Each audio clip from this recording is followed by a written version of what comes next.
Hello friends, कैसे हैं आप लोग। आशा करता हूं कि आप बढ़िया होंगे। कल हम लोगों ने प्रश्नावली 3.1 का क्वेश्चन नंबर 1 को कर लिया था। आज हम क्वेश्चन नंबर 2 की बात करेंगे कि क्वेश्चन नंबर 2 क्या कहता है। देखिए, यदि आप क्वेश्चन नंबर 1 को नहीं देखे हैं तो प्लीज़ जाकर उसे पहले देख लीजिए, क्योंकि मैंने वहाँ पे इसको बहुत ही डिटेल से समझाया है। ठीक, तो आपको पहले वो देख लेना चाहिए, उसके बाद इस क्वेश्चन नंबर 2 को देखना चाहिए, क्योंकि अगर क्वेश्चन नंबर 1 को आप बढ़िया से देख कर आते हैं तो क्वेश्चन 2 को समझने में थोड़ा सा भी दिक्कत नहीं होगा। ठीक, तो चलिए हम इसको शुरू करते हैं। क्वेश्चन नंबर 2, क्रिकेट टीम के एक कोच ने 3900 रुपये में 3 बल्ले तथा 6 गेंदें खरीदी। बाद में उसने एक और बल्ला तथा उसी प्रकार की 2 गेंदें 1300 रुपया में खरीदी।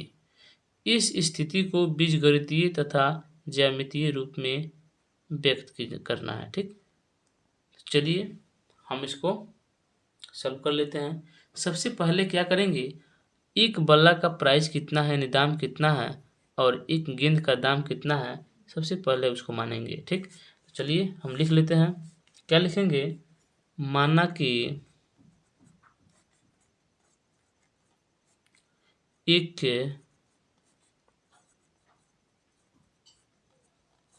बल्ले की कीमत क्या है, x रुपया है।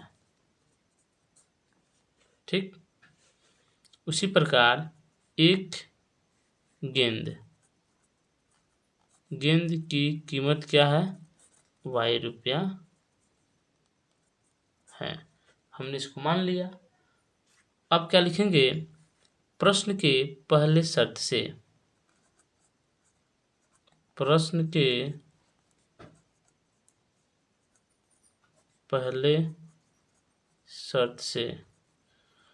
के पहले शर्त हम क्यों लिख रहे हैं कि क्योंकि इसमें 2 शर्तें हैं। देखिए, एक यहाँ है, उसके बाद फिर एक और बल्ला तथा उसी प्रकार के 2 गेंदें खरीदा तो 1300 रुपये में खरीदा, ये दूसरा शर्त है। इसलिए हमें अनिवार्य है कि पहला शर्त और दूसरा शर्त लिखना। ठीक, अब देखिए 3 बल्ला खरीद रहा है, तो एक बल्ला का दाम कितना है, x रुपया है, तो 3 बल्ला का दाम कितना हुआ, 3x प्लस 6 गेंद खरीद रहा है और एक गेंद का दाम कितना है, y रुपया, तो 6 का दाम कितना हो गया, 6y यानी 6y इज इक्वल टू कितना है, 3900 रुपया।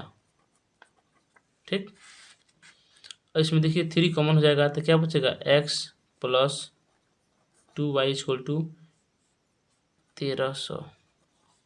ये हमारा क्या हो गया, फर्स्ट समीकरण हो गया।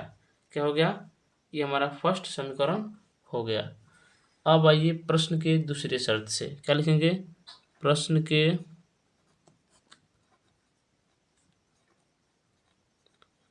दूसरे शर्त से। ठीक, क्या लिखेंगे दूसरे शर्त से, बाद में उसने एक और बल्ला, तो क्या लिखेंगे, x प्लस उसी प्रकार की 3 गेंदें 1300 रुपये में खरीदी। अब देखिए 3 गेंदें, एक गेंद का दाम कितना है, y रुपया, तो 3 गेंद का दाम कितना हुआ, 3y इक्वल टू कितना में खरीदा है, 1300 रुपये में खरीदा है, 1300 रुपये में खरीदा है। क्या हो गया, सेकंड समीकरण हो गया। ठीक, तो अब बताइए हमारा बीजगणितीय रूप क्या हो गया, लिखेंगे यहाँ पे, चूंकि हमारा बीजगणितीय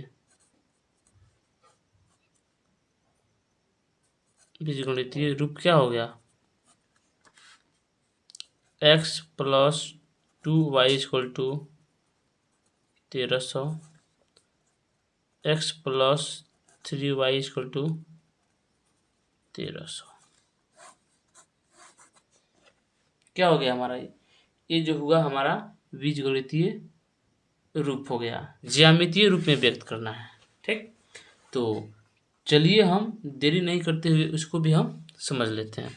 यहाँ आइए, सबसे पहले यहाँ लिखेंगे ग्राफीय विधि, ग्राफीय विधि। ठीक, अब ग्राफीय विधि में क्या करेंगे, समीकरण 1 से, समीकरण 1 से, समीकरण 1 क्या है हमारा, x plus 2y equal to 1300। इसको और लिखने का क्या तरीका है, x इक्वल टू क्या लिख सकते हैं, 1300 माइनस 2y। ठीक, अब हमें क्या करना है, सबसे पहले यहाँ सारणी बना लेना है, x और y का मान इसमें पुट करना है। अब बताइए इस समीकरण में हम y का मान सोचना है कि क्या रखेंगे कि x का मान सबसे अच्छा है, ताकि हम क्या करें, ग्राफ में उसको पुट कर सकें। तो हमें यही समझना होता है, हमें सोचना पड़ता है कि कौन सा मान रखें ताकि हमारा ग्राफ अच्छा से हो जाए, दशमलव में नहीं आए।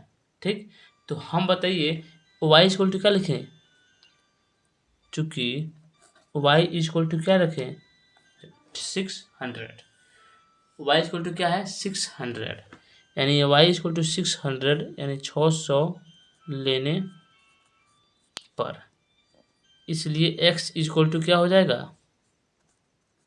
1300 माइनस 2 गुने 600, क्या हो जाएगा, 1300 माइनस 6 दूना 12 यानी 1200, कितना बचेगा, 100 बचा, बचा कि नहीं। अब यहाँ लिखेंगे कि y का मान क्या लिए हैं, 600 लिए हैं, तो x का मान कितना आया है, 100। अब क्या लिखेंगे यहाँ, फिर देखिए चूँकि y इक्वल टू क्या लेंगे, 700।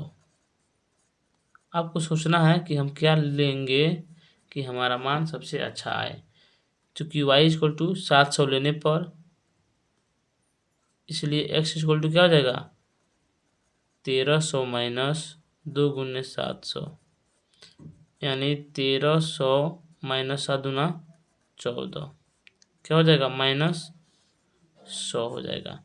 x इक्वल टू माइनस 100 आ गया। y इक्वल टू क्या लिए हैं, 700 लिए हैं, तब नया है। फिर यहाँ देखिए, फिर y इक्वल टू कितना लेंगे, 500 लेकर देखते हैं, 500 लेने पर, 100 लेने पर, तो x इक्वल टू क्या हो जाएगा, तो x इक्वल टू क्या हो जाएगा, 1300 माइनस 2y है, तो 2y क्या है, 500, तो 500, 1300 माइनस 5 दूना 10 यानी 1000 हो गया। अब घटेगा तो कितना हो जाएगा, 300, यानी x इक्वल टू क्या हो गया, 300। कब हुआ है, जब y का मान 500 लिए हैं तब हुआ है। ठीक, अब आइए हम लिखेंगे समीकरण सेकंड से, क्या है, x plus 3y equal to 1300, तो x इक्वल टू क्या हो जाएगा, 1300 माइनस 3y। ठीक, अब क्या करेंगे, हम y का मान क्या लेंगे कि x का मान हमें सबसे बेटर रूप से प्राप्त हो, अच्छे रूप से प्राप्त हो, ताकि हम ग्राफ में उसको अच्छे से बैठा सके। ठीक, तो देखिए यहाँ लिख रहे हैं कि चूंकि y इक्वल टू क्या लेंगे, y इक्वल टू 400 लेने पर क्या हो जाएगा, चूंकि y इक्वल टू 400 लेने पर क्या हो जाएगा, इसलिए x इक्वल टू क्या हो जाएगा, 1300 माइनस 3 गुने क्या हो जाएगा, 400। ठीक,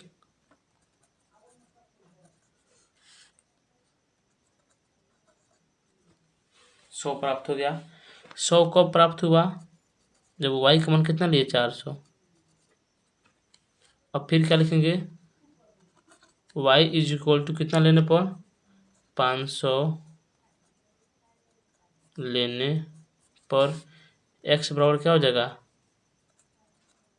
1300 माइनस 3 गुने 500, यानी 1300 माइनस 5 कितना होता है 15 होता है, यानी -200। ठीक, x इक्वल टू -200 प्राप्त हुआ। कब प्राप्त हुआ? जब y इक्वल टू 500 लिए हैं तब। अब आइए यहाँ क्या लिखेंगे,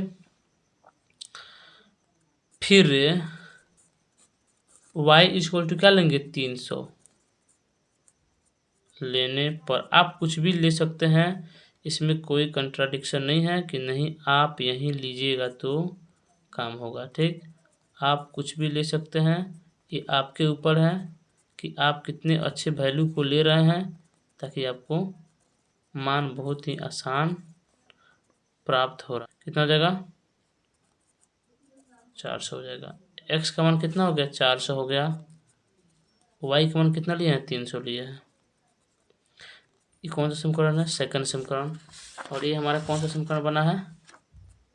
फर्स्ट समीकरण। ठीक, चलिए हम पहले फर्स्ट समीकरण की बात कर लेते हैं कि हमारा फर्स्ट समीकरण को ग्राफ पे कैसे बनाएंगे। ठीक, तो आइए देखते हैं कि इस ग्राफ में हम कैसे सॉल्व किए हैं। देखिए यहाँ पे सबसे पहले हम यहाँ देखते हैं कि फर्स्ट समीकरण में सबसे ज़्यादा अंक क्या है, y में 700 है और x में क्या है 300 है, तो हम मैक्सिमम 700 ही लेकर बनाते हैं। ठीक, तो चलिए हम देखिए y एक्सिस खींच लिए हैं और x एक्सिस को खींच लिए हैं, यानी x और x डैश। ठीक, और ये क्या है y है और यहाँ क्या है y डैश है। ठीक, यहाँ देखिए हम 700 लिए हैं, यहाँ भी 700, यहाँ 800, यहाँ 700। मैंने इतना वैल्यू लेना है जहाँ तक क्या हमारे समीकरण में जितना मान आया हुआ है उसमें पुट हम कर सकें। ठीक, तो चलिए हम देखते हैं कि फर्स्ट समीकरण में x इक्वल टू क्या है 100 है, y इक्वल टू 600 है। x इक्वल टू क्या है 100। अब यहाँ देखते हैं कि x इक्वल टू क्या है 100 यहाँ पे है, y क्या है 600 है, y क्या है 600। देखिए 600 कहाँ है यहाँ पे है। अब इसको यहाँ बढ़ेंगे और इसको यहाँ बढ़ेंगे तो हमारा पॉइंट क्या प्राप्त हो गया 100 और 600 का पॉइंट हमारा ये प्राप्त हो गया। ठीक, अब सेकंड में बात करते हैं, x इक्वल टू क्या है, देखिए यहाँ पे -100, y इक्वल टू क्या है 700, x इक्वल टू क्या है -100 और y क्या है 700, तो 700 यानी पॉइंट हमारा क्या प्राप्त होगा, ये जाएगा ऊपर ये आएगा इधर, तो हमारा कहाँ मिलन होगा यहाँ पे होगा, यानी x इक्वल टू -100 और 700 y का मान प्राप्त हो गया। अब देखिए तो x इक्वल टू 300 और y equal to 500, x equal to 300 यानी y इक्वल टू 500 क्या मिलेगा यहाँ मिलेगा। अब देखिए 3 पॉइंट प्राप्त हुए जो तीनों क्या है एक ही लाइन पे स्थित है, हम इसको क्या स्केल से मिला दिए हैं। ठीक, अब हमारा पॉइंट हो गया, पॉइंट का नाम लिख दिए हैं, पॉइंट का नाम लिख दिए हैं क्या है ये x + 2y इक्वल टू 1300 का ये लाइन दिया हुआ है। ठीक, तो हमने इस समीकरण को लिख दिया है। कौन सा समीकरण है? समीकरण 1 है। ठीक, अब हम बात करते हैं समीकरण 2 की। तो समीकरण 2 को देखिए यहाँ पे x इक्वल टू 100, तो x इक्वल टू 100 और y इक्वल टू क्या है 400, y इक्वल टू क्या है 400, यानी इसको बढ़ाएंगे तो यहाँ प्राप्त होगा, यानी x इक्वल टू 100 और y इक्वल टू 400, यानी पॉइंट हमारा कौन सा हो गया, पॉइंट हमारा ये हो गया। अब फिर देखिए x equal to -200, x equal to -200 और y क्या हो गया 500, यानी 500 यहाँ हो गया, इसको जो मिलाएंगे तो हमारा पॉइंट यहाँ प्राप्त होगा। x इक्वल टू 400 तो x इक्वल टू 400 हो गया, y क्या है 300, y क्या है 300, जब मिलाए इसको तो क्या हो गया पॉइंट हमारा ये प्राप्त हो गया। ठीक, कहने का मतलब है कि देखिए जहाँ 400 है ना वहाँ से चलेंगे और 300 है वहाँ से चलेंगे, दोनों ऐसे से चलेंगे कि जहाँ कहाँ मिल रहा है, जहाँ मिलेगा वहीं पॉइंट हमारा हो जाएगा, यानी x 400 और y 300 हो गया। अब देखिए तो तीनों पॉइंट एक लाइन में है, अब इसको स्केल से हमने मिला लिया और समीकरण कौन सा है 2, तो समीकरण 2 हमने x + 3y इक्वल टू 300 यही समीकरण 2 था, हमने लिख दिया और समीकरण 2 को लिख दिया। ठीक, अब ये देखिए हमारा कंप्लीट रूप से ग्राफीय विधि सॉल्व हो चुका। ठीक, यही हमारा क्या हो गया आंसर हो गया।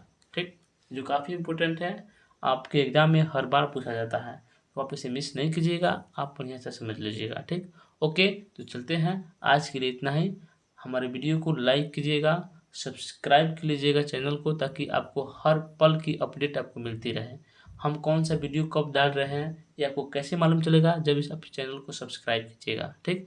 तो प्लीज़ आप इसे सब्सक्राइब कर लीजिएगा और अपने आसपास के जो दोस्त हैं जिसके पास पैसे की कमी है, अपनी पढ़ाई को पूरी नहीं कर पा रहे हैं, तो प्लीज़ उसे आप बता दीजिएगा, क्योंकि यह जो वीडियो है जो मैं बना रहा हूँ सिर्फ उन्हीं बच्चों के लिए बना रहा हूँ जिसके लिए कोई सुविधा नहीं है पढ़ने के लिए। तो चलते हैं, आज इतना ही। जय हिंद।